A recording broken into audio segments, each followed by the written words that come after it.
제사를 원치 않으시는 하나님이라는 제목으로 말씀을 나누겠습니다. 예수님이 새벽에 성전에서 말씀을 가르치는데 사람들이 인산인해로 모여서 주의 말씀을 듣고 있었습니다. 주님의 말씀을 하실 때 주님의 말씀이 공기 중에 하나님의 은혜로 충만하게 하신 줄 믿습니다. 예수님이 앉았다가 일어선 곳도 향기가 넘칠 것인데 예수님의 말씀을 직접 들어보았으면 얼마나 좋겠습니까? 그리스도의 말씀은 모든 사람들의 마음을 끌어당기는 힘이 있었습니다. 그리고 사람들의 마음속에 평안과 기쁨을 주는 놀라운 역사가 있었습니다. 사람들은 시간 가는 줄 모르고 예수님의 입술을 쳐다보고 있었습니다. 그런데 갑자기 새벽 공기를 짜게는 비명소리가 들리고 사람들이 호함치는 소리가 들리더니 건장한 남자들이 한 여인을 끌고 옵니다. 머리는 산발이 되고 신발은 벗고 얼굴은 퉁퉁 부었습니다.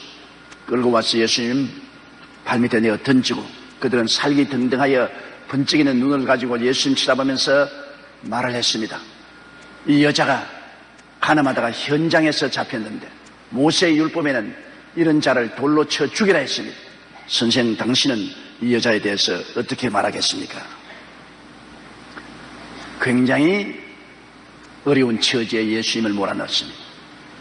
예수님이 돌로 치라고 하면 자비와 사랑의 하나님 아들이라고 하는 분이 무자비할 수가 있느냐고 말할 것이고, 돌로 치지 말라고 하면 모세의 율법을 무시하는 자가 어떻게 하나님의 아들이라고 말할 수 있냐. 이래도 저래도 책을 잡으려고 바리새 교인, 사두개 교인, 교부사들이 계략을 꾸민 것입니다. 여기에서 우리가 직접 볼 수 있는 것은 율법주의자들은 대단한 위선자라는 것입니다. 당장 그들의 위선이 이 자리에 드러났습니다. 이 여자가 간음하다가 현장에서 잡혔다면 여자 혼자서 간음하는 거 보았어요? 그것도 과거에 했다면 모르겠는데 현장에서 잡았다는데 왜 남자는 안 끌고 오고 여자만 끌고 옵니까? 이게 위선 아닙니까? 어제 간음한 여자를 오늘 잡았습니다. 한 달 전에 한 여자를 잡았습니다. 그럼 또 모르겠어요. 현장에서 간음하는 여자를 잡았다면 남자와 여자를 동시에 끌고 와야 되는 것입니다. 왜냐하면 성경에 보면 처녀인 여자가 약혼 후 다른 남자와 간통할 때, 남의 아내와 간음할 때 어느 경우든 남자와 여자 두 사람 다 돌로 쳐 죽이거나 죽이라고 율법에 명시되어 있습니다. 여자만 죽이라고 말하지 않았습니다. 남자도 함께 돌로 쳐서 죽이라고 말했는데 왜 여자만 끌고 옵니까? 율법주의자인 바리새, 사두개, 교법사들의 위선에 대해서 예수님은 굉장히 괘씸하게 내계셨습니다. 그들이 주여 당신은 이 여자에 대해서 어떻게 하시겠습니까? 할 때 예수님은 허리를 굽혀 손가락으로 땅에 글을 적었다고 말했습니다. 그 글이 무슨 내용인지는 성경에 말하고 있지 않지만 우리가 충분히 지적할 수 있는 것입니다. 왜냐하면 이 사람들이 율법에 따라서 이 여자를 돌로 쳐 죽이라고 했으니 예수님이 율법을 적었다고 저는 확신합니다. 주님은 손가락으로 나 외에 다른 신을 섬기지 마라, 우상에 절하지 말라, 하나님의 이름을 망령되이 부르지 말라, 안식일을 그렇게 지켜라, 내 부모를 공경하라, 살인하지 말라, 간음하지 말라, 도적질하지 말라, 내 이웃을 거짓 증거하지 말라, 내 이웃을 탐하지 말라는 율법을 손가락으로 적고 계십니다. 그러니 더 이기양양하고 살기 등등해서 그 사람은 율법대로 이 여자를 돌로 쳐 죽여야 되겠는데 당신은 어떻게 하겠습니까? 그때 예수님은 또다시 허리를 숙여서 손가락으로 글을 적기 시작하는데 예수님이 손가락이 적어내가는 글을 읽던 사람들은 얼굴이 새하얗게 되었습니다. 큰 사람으로부터 작은 사람까지 모두 다 서로 눈치를 쳐다보고 난 다음에는 손에 들고 있는 돌을 그만 땅에 떨어뜨리고 설며시 그 자리를 떠나가고 말하는 것입니다. 미국의 저명한 설교자여 신학자였던 아이언 사이더 박사가 교회에서 회의를 진행하고 있을 때였습니다. 이 의견이 옳으냐 저 의견이 옳으냐 분분한 의견이 있었습니다. 그럴 때 한 청년이 고함을 쳤습니다. 법대로 하시오. 법대로 합시다. 그러자 아이언 사이더 박사가 그를 향해 이렇게 말했습니다. 젊은이, 법대로 하기를 좋아하지 마십시오. 하나님께서 법대로 자네를 판단하셨다면 아마도 자네는 벌써 지옥에 떨어져 있을 것일세. 맞습니다. 세상에서 율법을 완전하게 지킬 수 있는 사람은 없습니다. 그럼에도 불구하고 율법주의자들은 무엇이든지 법대로 하라고 외칩니다. 이것은 자신들은 얼마인지 율법을 지킬 수 있다는 것처럼 외치지만은 실상 내용은 그렇지 못함으로 위선자들인 것입니다. 성경에는 내가 하는 헤아림으로 내 자신이 헤아림을 당한다고 말한 것입니다. 바리새교인, 사두개교인, 교법사인 모세의 제자들이 이 여자를 율법대로 하나마다가 현장에 잡혔으니 돌로 쳐 죽이라고 합니다. 이제 그들의 심판하는 말이 돌아서서 그들을 심판하게 된 것입니다. 예수님께서 손가락으로 글을 적어 내려가는데 그들이 사람들 앞에 감추었던 모든 과거의 행위가 적나라하게 드러나고 있었습니다. 주님께서는 사람들 앞에 감추어 놓은 죄라도 하나님 앞에서는 감추지 못하는 것을 보여주신 것입니다.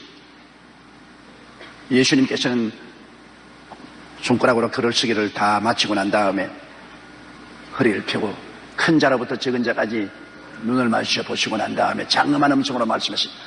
당신네들 중에 죄 없는 자가 먼저 이 여자를 돌로 쳐라. 아예 온몸에 전율이 쫙 흘렀습니다. 정신이 바짝 들었습니다. 왜냐하면 그들이 이 여자를 돌로 치려고 했는데 예수님은 그들 자신이 지은 어마어마한 죄들을 다 알고 계셨다는 것입니다. 그리고 역으로 그들이 돌로 맞을 수밖에 없는 처지에 있다는 것을 그들은 깊이 느낄 수가 있은 것입니다. 여러분, 돌로 치는 계명은 7계명까지입니다. 내 앞에 다른 신을 두지 말라. 다른 신을 두는 사람 돌로 쳐 죽입니다. 우상에 절하지 말라. 우상에 절한 자는 돌로 쳐 죽입니다.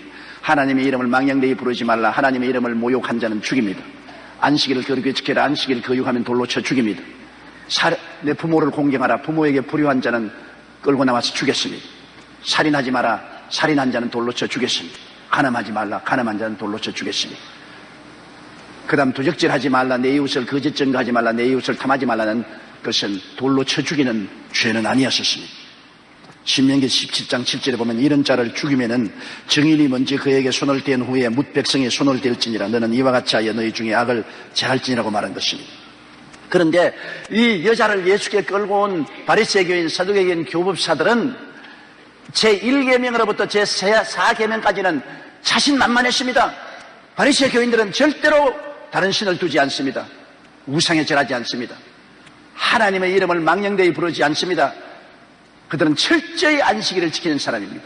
그러므로 1계명으로부터 4계명까지는 그들은 가슴을 펴고 우리는 돌로 맞을 이유가 없다고 알고 있었습니다. 그러나 내 부모를 공경하라, 살인하지 마라, 간음하지 말라, 이 3계명 앞에는 모두 다 사죽을 서지 못했습니다. 요한복음 8장 9절에 저희가 이 말씀을 듣고 양심의 가책을 받아 어른으로 시작하여 젊은이까지 하나씩 나가고 오직 예수와 그 가운데서는 여자만 남았더라. 로마서 3장 19절에 율법은 모든 입을 막고 온 세상으로 하나님은 심판 아래 있게 하려 함이라. 의인은 없나니 하나도 없다고 말한 것입니다. 그들은 다 하나님 앞에서 살인하고 부모를 거역하고 간음한 죄를 짓고 있었습니다. 사람에게 안 잡혔습니다. 눈에 뜨이지 않고 현장에 붙잡히지 않았기 때문에 그들은 감추었다고 생각했었습니다. 그러나 예수님은 그걸 다 알고 손가락으로 기록하고 있습니다. 그들은 감추인 죄에 위선죄 하나를 더 보탠 것입니다. 이 여자 앞에서 의로운 죄지만은 그들은 이 여자보다 하나 더 큰 죄인 위선죄까지 더 보태었던 것입니다. 성경에는 남을 판단하는 사람은 자기도 똑같은 판단을 받게 된다고 말했습니다. 로마서 2장 1절로 3절에 그러므로 남을 판단하는 사람아, 물론 누구든지 내가 핑계치 못할 것은 남을 판단하는 것으로 내가 너를 정죄함이니 판단한 내가 이 같은 일을 행함이라. 이런 일을 행하는 자에게 하나님의 판단이 진리로 되는 줄 우리가 아노라.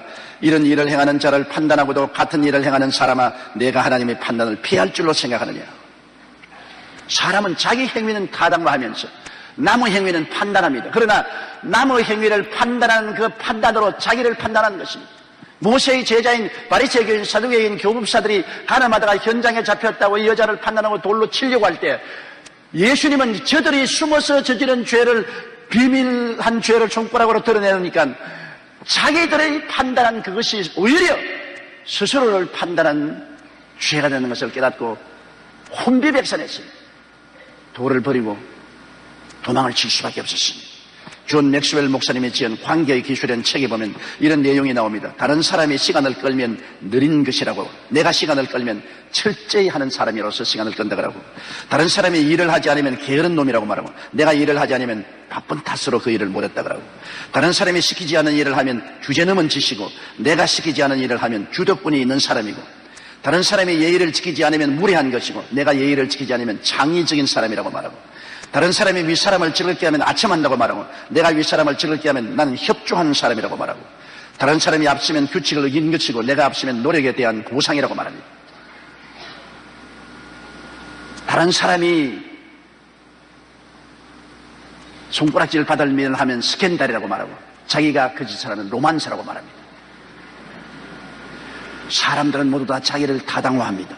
사람들은 남에 대한 잣대와 자신에 대한 잣대를 달리합니다. 그러나 성경은 우리의 헤아리는 그 헤아림으로 우리가 헤아림을 받을 것이라고 분명히 말하고 있습니다. 남을 판단하는 사람은 자기도 똑같은 판단을 기어코 받게 되는 것입니다. 이러한 우화가 있어요. 어떤 사람이 억울한 누명을 쓰고 사형을 받게 되었는데, 그는 무죄를 아무리 주장했으나 통과되지 않았습니다. 며칠 후 그는 단두대에 끌려갔습니다. 꼼짝없이 사형을 당할 찰나였습니다. 그때 한 가지 생각이 머리에 떠올랐어요. 그는 사형 집행관에게 말했습니다. 임금님을 한 번만 만나게 해달라. 굉장히 중요한 일이 있으니 만나게 해달라. 그 말을 전하니까 임금님이 신하들을 다 데리고 사형장에 나왔습니다.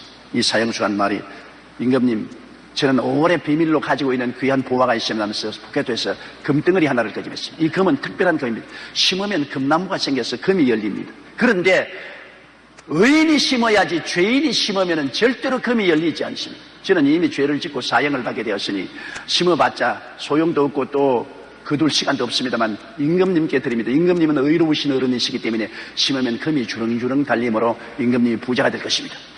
임금님이 받고 보니 심어서 안 나겠다 말입니다. 자기도 죄가 있으니까. 그래서 나는 이미 부자니까 자기 밑에 신하라고 자네가 심어서 금을 주렁주렁 열리게 하니까 얼굴이 새까매지거든요. 왜? 심어도 안 날 테니까, 죄인이니까. 그러니까 옆에 있는 대신 보고, 나는 부자니까 별 볼 일 없으니까 당신이 심으세요. 그 사람이 또 받아서 옆에 있는 대신 보고, 아니야, 나는 돈이 있으니까 당신이 심으세요. 전부 다 금나무 나서 금 열매 맺는 금을 안 심으려고 합니다. 나중에는 그 금이 임금님께 돌아왔어요. 그러니까 사형수된 죄인이 임금님 보세요. 임금님 모두 다 죄인이기 때문에 다 안 심으려고 하지 않습니까? 다 심어봤자 금 열매를 맺지 못할 때니까 안 심으려고 하는데 왜 죄인된 여러분들이 나를 죄인으로 심판을 합니까? 나는 사실 죄를 안 지었는데도 무죄인 사람을 죽입니다. 임금이 가만히 생각해보니 기가 막힌단 말입니다.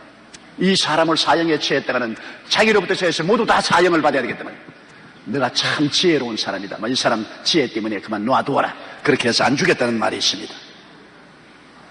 사람이 들킨 죄가 있고 안 들킨 죄가 있습니다. 안 들키면 의롭고 들키면 죄인이 되는 것이 오늘날 세상 아닙니까? 요번에 X파일이라고 남의 모든 이야기를 얕들은 테이프가 발각이 되어서 야단 법석이 났습니다. 남이 비밀로 이야기한 것을 발견해가지고서 그 사람을 심판해야 되겠다고 야단 법석을 하는데, 그렇게 말하는 사람은 비밀로 말 안 했습니까? 하나님 말씀은 의인은 없나니 하나도 없다고 말했습니다. 만일 의인이 있다면 하나님 말씀이 거짓말이 되고 말 것입니다. 하나님 앞에 의인이 하나도 없는데 사실 누가 누구를 심판을 한단 말인 것입니다. 마태복음 7장 2절에 너희가 비판하는 그 비판으로 너희가 비판을 받을 것이요 너희의 헤아리는 그 헤아림으로 너희가 헤아림을 받을 것이라고 말했습니다. 누가복음 6장 37절에 비판하지 말라 그러면 너희가 비판을 받지 아니할 것이요 정죄하지 말라 그리하면 너희가 정죄를 받지 아니할 것이요 용서하라 그리하면 너희가 용서를 받을 것이라고 말했습니다.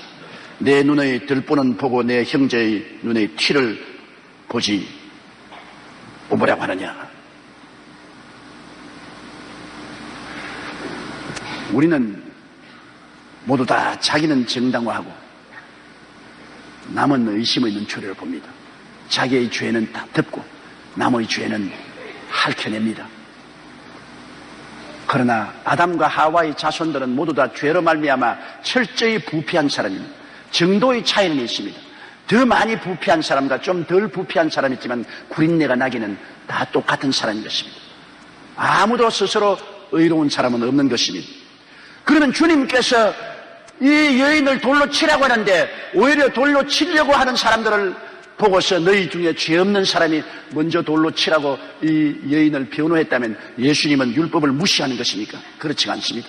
주님께서는 모든 사람이 죄를 지어서 돌로 치면 다 맞아 죽어야 될 테니까 성경 말씀에 내가 긍휼을 원하고 제사를 원치 아니한다고 말씀하셨습니다. 주님은 이 땅 사람들을 심판하려고 오신 것이 아니라 용서하고 긍휼을 베풀기 위해서 오신 것입니다. 심판을 하기 시작하면 다 죽여버려야 될 테니까 한 사람도 남겨놓을 사람이 없습니다. 그러므로 주님은 심판을 하러 오신 것이 아니라 용서를 하기 위해서 이 땅에 오시기 때문인 것입니다.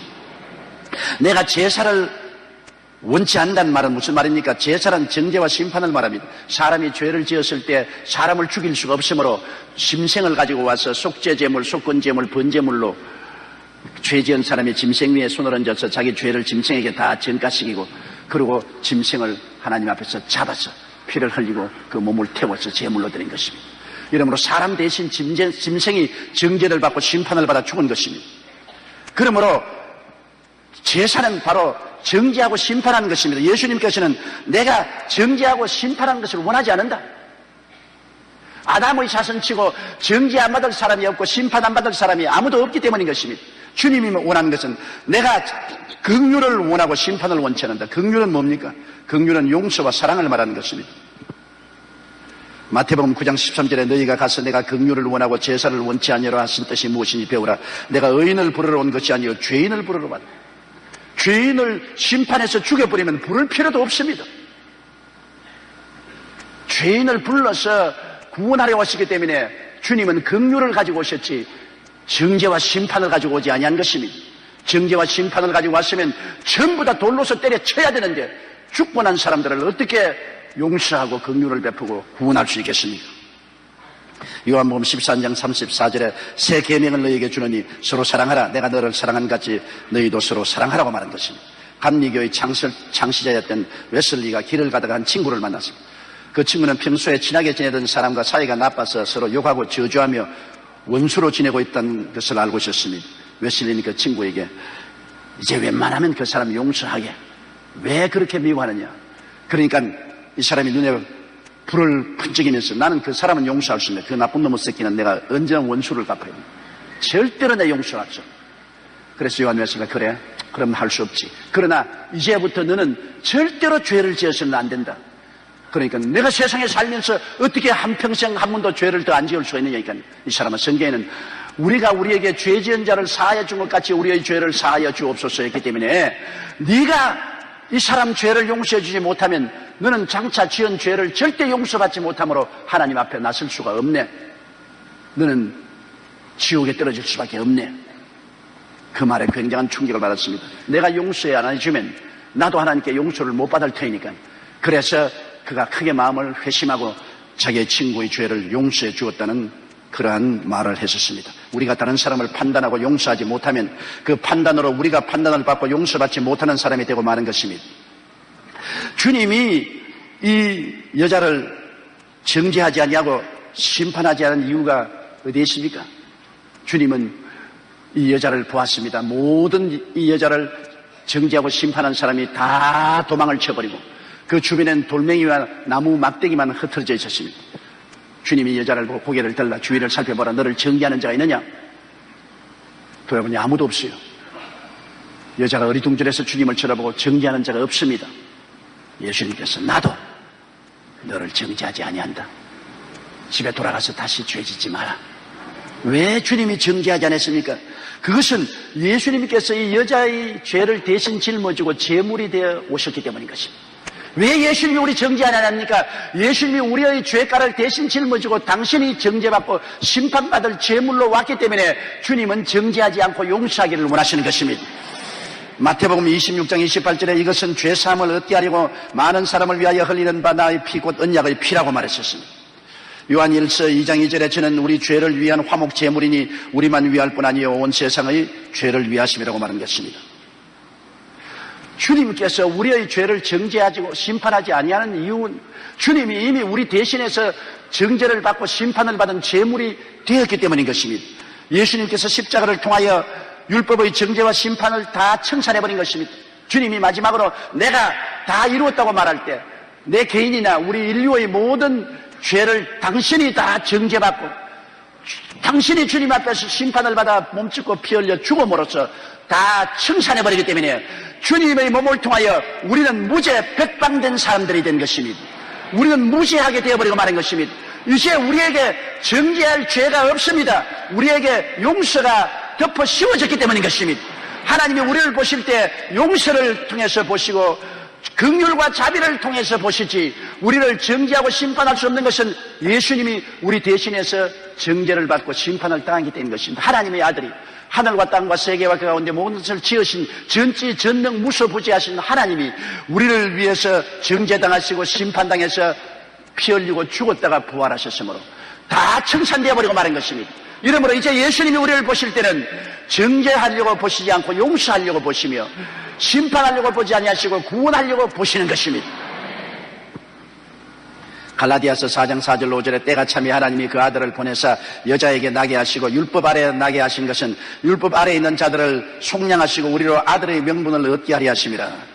로마서 8장 1절로 2절에 그러므로 이제 그리스도 예수 안에 있는 자에게는 결코 정죄함이 없나니 이는 그리스도 예수 안에 있는 생명의 성령의 법이 죄와 사망의 법에서 너를 해방하였습니다.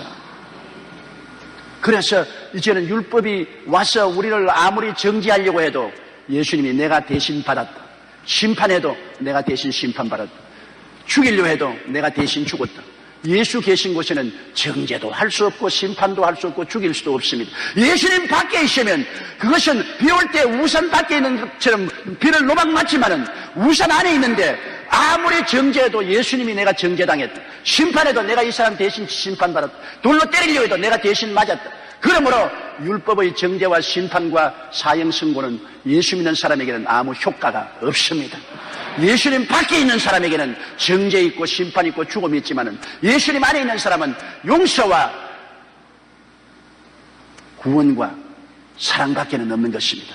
그러므로 예수 그리스도 안에는 결코 정죄함이 있을 수 없습니다. 예수님이 가늠하다가 현장에 잡힌 이 여자를 감싸고 있는 이상 이미 예수님은 하나님 앞에서 이 여자의 죄를 대신해서 정죄받고 심판받고 십자가에 죽을 것이기 때문에 주님이 부어는 능력이 있는 것입니다. 그러면 율법은 이제 소용이 없습니까? 율법은 용도 변화가 왔습니다. 십자가 이후로 율법은 용도 변화가 왔습니다. 왜냐하면 십자가 대속의 결과로 율법의 요구가 다 이루어졌기 때문에 율법이 정죄하고 심판하는 역할은 예수 믿는 사람에게는 끝나고 마는 것입니다. 골로새 2장 14절로 15절에 우리를 거스리고 우리를 대적하는 의문에 선 정서가 율법인데 율법을 도말하시고 제하여 버리사 십자가에 못 박으시고 정사와 권세를 벗어버려 밝히 드러내시고 십자가로 승리하십니다. 예수님의 보배로운 피가 율법의 정죄와 심판, 사형 선고 내리는 것을 다 제하여 버리시고 십자가에서 도말해 버렸습니다. 율법은 이제는 예수를 통해서 효과가 없어져 버리고 말한 것입니다. 그리고 율법을 통해서 우리를 도역질하고 죽이고 멸망시키는 원수 마귀의 정사와 권세도 무장 해제되어 버리고 말한 것입니다.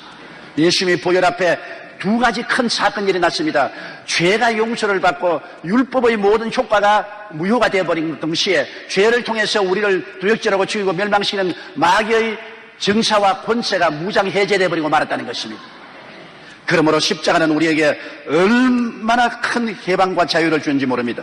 이제 율법은 회개와 신앙의 몽학 선생이 된 것입니다. 우리를 회개시키고 그리스도 앞에 더 가까이 나오게 하는 초등학교 선생 노릇이라는 것이지 이제는 우리를 정죄하고 심판하고 죽이는 힘은 없어져 버리고 말았습니다. 용도 변경이 되었습니다.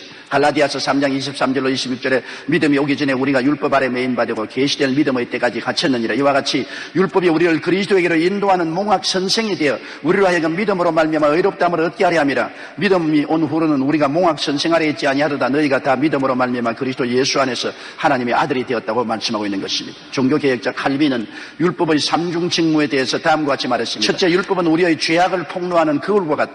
율법은 하나님의 선하심과 이루우심을 비춰주기 때문에 우리로 하여금 자신이 범법자임을 깨닫게 한다. 율법은 이제 우리 거울입니다. 거울을 들여다보고 우리가 잘못한 것이 있는지 없는지 깨달을 수 있게 하는 거울의 역할을 하는 것이고, 둘째 율법은 사악한 자들을 견제하고 억제함으로 사회를 보호하고 정의와 평화로운 삶을 보존하는 역할을 합니다. 율법은 나쁜 사람들을 나쁘다고 정해서 그들이 활보하지 못하게 만들어주고, 율법은 신자들의 신앙을 돕는다. 율법을 통해 신자는 하나님을 순종하고 그 안에 신앙을 강화하는 역할을 한다는 것입니다. 율법은 자동차 가드레일과 같습니다. 넘어가면 뒹굴어지기 때문에 그 넘어가지 못하게 우리에게 바른 길을 가도록 비춰주는 안내자가 되어주는 것입니다. 지난 13일 날 서해와 남해에서 우리 대한민국 공군 전투기 2대가 훈련하다가 밤에 바다에 곤두박질을 쳐서 조종사들이 다 순직을 했습니다. 너무나 안타까운 일이에요. 왜 전투기가 2대나 바다에 곤두박질을 쳤습니까? 엔진이 고장난 것도 아닙니다. 조종사들은 탁월한 조종 기술을 가진 사람인데 왜 그랬습니까? 공군에 의하면 비행사들에게 있는 큰 어려움이 버티고라는 것입니다. 버티고라는 것은 뭐냐면 비행 착각이라는 것입니다. 바다에서 비행기를 타고 훈련을 할 때 공중제비를 하다 보니까 하늘도 푸르고 바다도 푸르니까 바다가 하늘인지 하늘이 바다인지 모른다는 것입니다. 그래서 공중제비를 하다가 바다가 하늘인 줄 알고 그대로 그냥 빠진다는 것입니다. 그리고 비스듬히 이렇게 날 때는 도저히 속도를 내면 자꾸 올라가는 것 같고 속도를 낮추면 자꾸 떨어지는 것 같아서 방향을 잡을 수가 없다는 것입니다. 그러므로 그때는 조종사들이 뭘 봐야 되냐? 절대로 시각에 의지하면 안 되고 계기만 바라봐야 됩니다. 계기가 너 비행기가 거꾸로 되었다면 하늘같이 보이더라도 거꾸로 된 줄 알고 바로 잡아야 되고, 계기가 올라가지 않는다면 안 올라간 줄 알고 계기가 내려가지 않는다면 안 내려간 줄 알아야지, 계기판을 보지 않고 자기의 시각을 보는 착각을 하게 되고 비행 착각을 일으키게 되는 비극을 가져온다는 것입니다. 여러분, 이것을 볼 때 우리의 신앙도 마찬가지입니다. 율법이 없으면 자신이 현재 하나님을 바로 섬기고 있는지 판단할 수가 없습니다. 신앙은 감정이나 기호가 아닙니다. 내가 감정으로 하나님 뜻을 하고 있다, 안 하고 있다, 내가 마음으로 이것은 좋아한다, 안 한다, 이런 것이 하나님의 뜻대로 하는 것이 아닙니다. 우리가 감정이 좋든 나쁘든 내가 좋아하든 안 하든 하나님의 뜻은 말씀에 써야 되고 율법에 써야 되는 것입니다. 말씀의 계기판을 봐야 내가 올바로 신앙하는지 아는지 알지, 감정으로 결정할 수 없고 내 기호로 결정할 수 없는 것입니다. 그러므로 우리가 천당 가는데 율법은 이제 우리를 정죄하고 심판하고 죽이는 것이 아니라 우리의 계기판이 되어주는 것입니다. 이렇게 하면 이건 하나님의 뜻에 어긋납니다. 저렇게 하면 잘못 걸어갑니다. 이것은 바로 가고 있습니다. 우리에게 계기판이 되어서 우리를 안내해주는 몽확선생에 대해서 참으로 좋습니다. 예수님 십자가 이후로는 율법은 우리의 무서운 정죄하는 자, 심판하는 자, 죽이는 자가 아닙니다. 우리의 잘못을 지적해주는 거울이 되고 우리의 갈 길을 바로 인도하는 안내가 된 것입니다. 그렇기 때문에 이제는 예수님 은혜 안에서는 율법은 새로운 내용으로 우리에게 다가오는 것입니다. 예수님은 정죄를 위한 율법을 우리에게 주지 않습니다. 나도 너를 정죄하지 아니한다. 이제는 율법은 우리를 정죄하지 않습니다. 우리도 율법을 가지고 우리 이웃을 정죄하려고 해서는 안 됩니다. 우리는 전부 다 예수 그리스도 안에서 용서의 대상이 되는 것입니다. 항상 회개하고 용서받아 천당 가는 것입니다. 우리는 회개하고 용서받고 성령으로 변화받는 역사를 해야 되는 것입니다. 나도 너를 정죄하지 않는다는 것은 예수님이 오늘날도 항상 우리에게 말씀하는 것입니다. 우리는 서로 정죄합니다. 돌로 쳐 죽여버려야지. 저놈 돌 던져라. 저 장로에게 돌을 던져라. 저 집사에게 돌을 던져라. 저 목사에게 돌을 던져라. 돌을 던지라 그러면 주님은 고개를 설레는 너부터 먼저 돌로 맞아라. 내가 너의 비밀을 한번 말해볼까? 내가 너 한번 빨가벗게 해볼까? 네가 이웃을 돌로 치기 전에 네부터 먼저 돌로 맞아야 된다. 이 위선자야. 나는 정죄하지 아니한다. 나는 제사 원치 않는다. 잡아서 정죄해서 피를 흘리는 걸 원치 않는다. 나는 긍휼을 원한다. 용서와 사랑을 원한다. 주님은 오늘날 우리에게 율법을 주시되 정죄하는 율법이 아닙니다. 우리에게 회개할 수 있는 길을 열어주기 위해서 그울로서 율법을 주신 것입니다. 요한복음 3장 11절에 하나님이 그 아들을 세상에 보내신 것은 세상을 심판하려 하심이 아니요 저로 말미암아 세상에 구원을 받게 하려 하심이다. 여러분, 우리는 종종 우리를 미워하는 사람 보고 말합니다. 하나님, 저놈 좀 심판해 주십시오.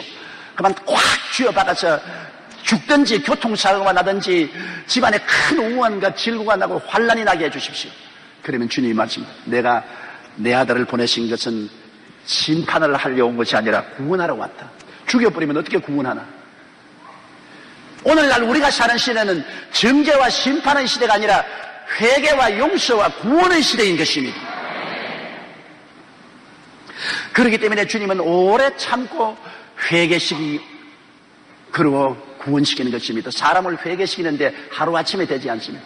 오래 참고 오래 참고 오래 참습니다. 우리가 자식을 키울 때 하루아침에 똥오줌 갈려냅니까? 오래 참고 기다려야 똥오줌 갈려내고 걷기 시작하고 제 손으로 밥 먹게 되고 사람 구실하는데, 하나님이 영적인 자녀를 기르는데 당장 똥오줌 안 가린다고 몽둥이로 때리고 발로 짓밟고 발길로 차면은 교회에 와 있을 사람 한 사람도 없이 다 죽어버리고 말 것입니다.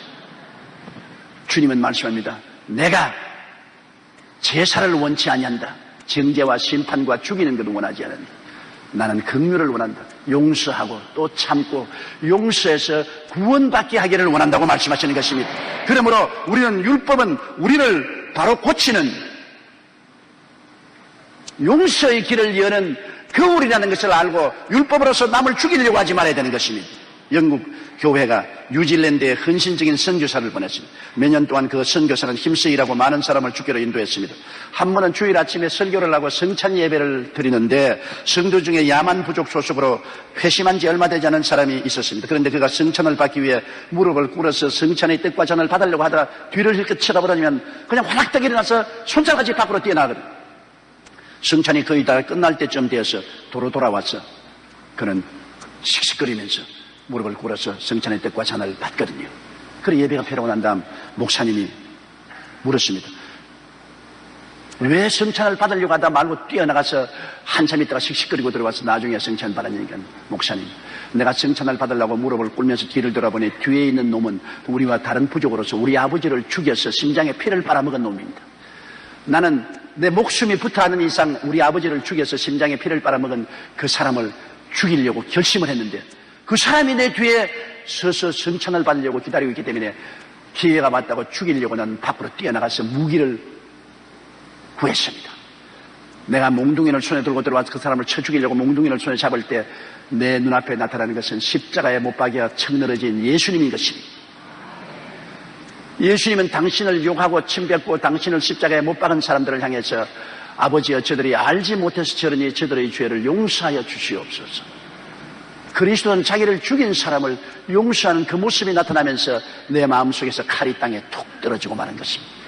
내가 예수를 믿는다면 우리 아버지를 죽인 저 죄인도 용서하는 것이 주의 뜻이 아니에요.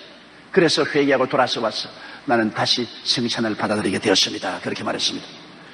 예수님께서 십자가에서 율법의 정죄와 심판을 받으셔서 이제 율법의 요구는 다 이루어졌습니다. 그러므로 예수 믿는 우리가 할 일은 판단과 정죄가 아니라 긍휼과 용서를 베푸는 것이 우리의 하는 일인 것입니다. 예수님을 바라보고 있는 이상, 예수님을 구주로 모시고 있는 이상, 예수님과 함께하고 있는 이상, 예수님은 항상 우리에게 말씀합니다. 나는 제사를 원치 아니하고 긍휼을 원한다. 우리는 자꾸 제사를 원합니다. 저놈을 심판하십시오. 저놈을 정죄하십시오. 저놈을 죽이십시오. 돌로 던지십시오. 그러나 우리와 같이 계신 예수님은 항상 고개를 흔들면서 나는 제사를 원치 아니한다. 나는 긍휼을 원한다. 나는 용서와 구원과 사랑을 원한다고 말한 것입니다. 주님께서는 이 여자를 보고 가서 다시 죄를 짓지 말라고 말했습니다. 주님이 원하시는 것은 심판이 아니라 회개하고 바로 살게 만드는 것입니다. 심판해서 죽이는 것이 아니라 구원해서 새롭게 만드는 것입니다. 그렇기 때문에 요한 1서 1장 9절에 만일 우리가 우리 죄를 자복하면 저가 미쁘시고 이로써 우리 죄를 사시며 모든 불의에서 우리를 깨끗게 하실 것이다. 하루에 7번씩 70번 범죄하더라도 회개하면 용서해 주라고 말한 것입니다.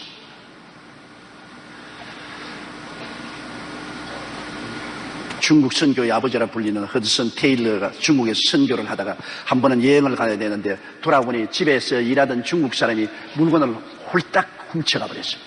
그래서 허드슨 테일러가 경찰에 고발해서 이 사람을 찾았습니다.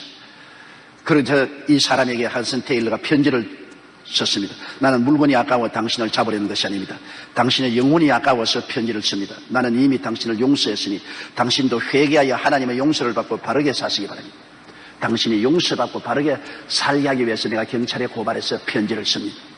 그 중국인은 편지를 받고 허드슨 테일러의 용서와 사랑에 감복했습니다. 그는 훔쳐갔던 물건들을 다시 가지고 돌아와 예수님을 구주로 영접하고 훗날에 전도자가 된 것입니다. 예수님께서 주신 새 율법은 정죄하는 것이 아니라 용서하고 다시 죄를 짓지 않고 바른 삶을 살도록 하는 것이 율법의 역할인 것입니다. 오늘날 우리의 교회는 율법주의자들의 정죄와 심판으로 돌무더기가 되어 있습니다. 어느 교회 가나 돌이 꽉 차 있어요. 교회 문 앞에서부터 강당까지 돌무더기가 꽉 들어차 있습니다. 지금 한국에는 청와대로부터 시작해서 국회까지 돌무더기가 하늘만 침차여 있습니다. 매일 아침 신문을 보면 돌이 나르는데 뭐 천방지축으로 나릅니다. 텔레비를 보거나 인터넷 보거나 모두 돌천지입니다. 우리 한국은 오늘날 돌팔매질한다고 다 정신이 없습니다. 큰 문제입니다. 모두 다 정죄하고 모두 심판하고 모두 저놈 죽여라 저놈 죽여라 이렇게 했어야 살아남을 사람이 누가 있겠습니까? 교회들조차도 앞서서 성전 뜰 앞에서 돌을 던집니다. 저놈은 가난했습니다. 저놈은 살인했습니다. 저놈은 불효했습니다. 도적질했습니다. 어떻게 했습니다. 어떻게 했습니다. 저놈은 돌로 먼저 쳐 죽여야 되고 나는 살아야 됩니다. 주님께서 지금 여러분 우리의 가슴에 손가락으로 뭘 적는지 압니까? 여러분과 내가 살아온 과거를 주님은 소소난간으로 다 아시고 적고 계신 것입니다. 그리고 주님 말씀입니다. 네가 저 사람에게 돌로 치려거든 네가 먼저 돌로 맞아라. 죄 없는 자가 먼저 돌로 쳐라. 이 세상에 죄 없는 자가 누가 있습니까? 왜 신문마다 돌로 치고 라디오마다 텔레비마다 돌로 치고 인터넷마다 돌로 치고 청와대에서 국회에서 돌로 치고 맞고 피투성이가 됩니까? 하나님이 뭐라고 말씀합니까? 나는 자비를 원하고 제사를 원치 아니한다. 사람을 제물로 만들어서 정죄하여 쳐서 죽이는 것 나는 원하지 않는다. 그걸 자랑스럽게 생각하지 마라. 나는 긍휼을 원한다. 나는 회개시키고 용서하고 구원하고 사랑해 주기를 원한다. 우리 여의도 순복음교회 앞마당에는 돌무더기가 되어 있지 않습니까? 혹시 이 강단에 주님이 보실 때 여기에 돌무더기 천지가 되어 있지 않습니까? 우리 당회 장로님들 여러분 장로님실에 돌무더기가 되어 있지 않습니까? 없다 그러네.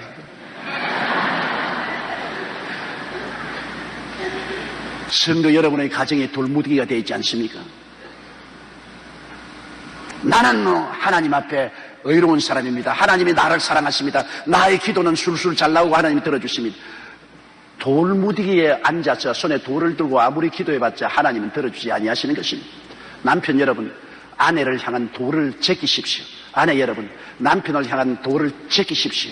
자녀 여러분, 부모를 향해서 던질 돌을 제끼십시오. 부모 여러분, 자녀를 향한 돌을 제끼십시오. 성도 여러분, 이웃을 향한 돌을 제끼십시오. 그래야 주님과 통할 수가 있는 것입니다. 율법은 이제 십자가 이후로 달라졌습니다. 우리를 정죄하고 심판하고 죽이는 돌무더기가 율법이 아닙니다. 이제는 우리의 잘못을 지적해서 회개시키는 율법이요, 우리가 올바르게 걸어갈 수 있도록 용서받고 구원받을 수 있게 안내하는 율법이 되고 마는 것입니다. 내가 긍휼을 원하고 제사를 원치 않는 주의 말씀을 깊이 우리 마음속에 각인해야 되는 것입니다. 이제 예수님의 가르침 앞에 옷깃을 여미고 경청할 때입니다. 내가 긍휼을 원하고 제사를 원치 않는 전쟁의 포격으로 황폐해진 산천에도 세월이 지나면 아름다운 꽃들과 숲이 생겨납니다. 산불이 스쳐간 곳, 홍수가 쓸어간 곳, 지진이 허물어뜨려 놓은 곳이라도 자연은 세월을 통하여 인간의 횡포를 용서하고 사랑의 손길로 상처난 곳을 치료하여 새롭게 만들어 놓습니다. 그렇지 않으면 이 땅은 황무지가 되고 말 것입니다. 용서와 사랑과 치유가 없이는 인간과 자연 역시 함께 생존할 수가 없습니다. 용서와 사랑과 치유는 자연의 질서요, 인생의 질서입니다. 용서와 사랑과 치유가 없이 가혹한 정죄와 심판과 형벌만 있는 개인, 가정, 사회, 국가와 세계는 황폐하고 파멸할 따름인 것입니다. 우주에서 가장 위대한 용서와 사랑과 치유는 예수 그리스도의 십자가 구원인 것입니다. 십자가, 보배로운 십자가, 그 십자가를 끌어안고 구원받은 여러분은 예수 그리스도의 마음을 가지고 용서와 치유와 사랑을 베푸는 여러분 되시기를 주의 이름으로 축원합니다. 우리 다 같이 고개 숙여 기도드리겠습니다. 사랑이 많으신 우리 하나님 아버지, 우리는 오늘날 매스미디어를 통해서 볼 때 아침, 점심, 저녁 할 것 없이 돌이 빗발치듯이 마르고 있습니다. 정죄와 심판의 돌무더기 속에 우리가 살고 있습니다. 이러다가는 우리 개인도 가정도 사회도 국가도 무너질 것입니다.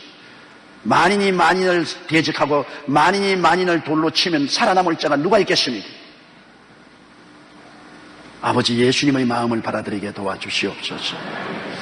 내가 자비를 원하고 제사를 원치 않는다는 주의 말씀을 귀 기울이게 도와주시옵소서. 용서와 치료와 구원과 사랑을 베푸는 우리들이 되게 도와주시옵소서. 예수님 이름으로 기도드립니다.